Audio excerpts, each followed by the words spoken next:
A skydiver falls through the air heading for Earth.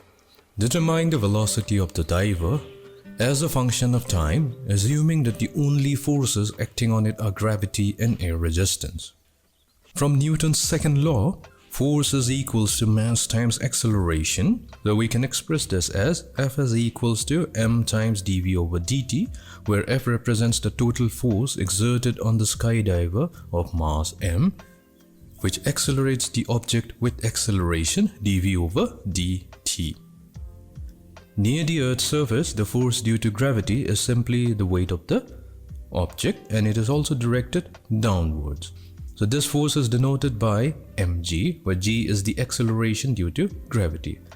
There is no general law that accurately models the air resistance acting on the skydiver, because this force appears to depend on the velocity of the object, the density of the air, and the shape of the object, among other factors. However, in some cases, air resistance can be represented approximately by negative BV, where B is a positive constant that depends on the density of the air and the shape of the object. Because air resistance is a force that resists motion, we employ the negative sign.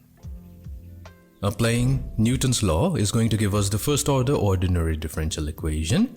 M times dv over dt equals to mg minus bv. So this is equation number 1. To answer this problem, we use a technique called variable separation. We rewrite the above equation using dv and dt as differentials to isolate the variables y and t on opposite sides of the equation to get dv over mg minus bv equals to dt over m. Let this be equation number 2. Hence the nomenclature separation of variables.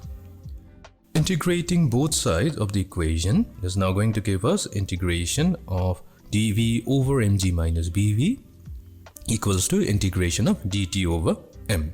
So we can integrate the term on the left hand side by using the method of substitution, and that is going to give us negative 1 over b times natural log of the absolute value of mg minus bv, which is equals to t over m plus a constant of integration c. So we can rewrite this particular equation as natural log of mg minus bv equals to negative bt over m minus bc. Now we're going to take the exponential on both sides, so that will become e raised to the power natural log of mg minus bv equals to e raised to the power of negative bt over m minus bc. E raised to the power of natural log of some function gives us the function itself. So we have absolute value of mg minus bv equals to e raised to the power of negative bt over m times e raised to the power of negative bc, or we can rewrite it as mg minus bv equals to a times e raised to the power of negative bt over m, where a is a constant with magnitude e raised to the power of negative bc, and the same sign plus or minus as mg minus bv. Solving for velocity v, we get bv equals to mg minus I times e raised to the power of negative bt over m, or v is equals to mg over b minus I over b times e raised to the power of negative bt over. This is referred to as the general solution of the differential equation. In this example, we would be given the variables m, g and b. We can utilize the velocity of the object v0 to get the constant a in the general solution. In other words, we solve the initial value problem m times dv over dt equals to mg minus bv with the conditions. Velocity at time t equals to 0 is v0. Substituting v equals to v0 and t equals to 0 into the general solution to the differential equation, will solve for a.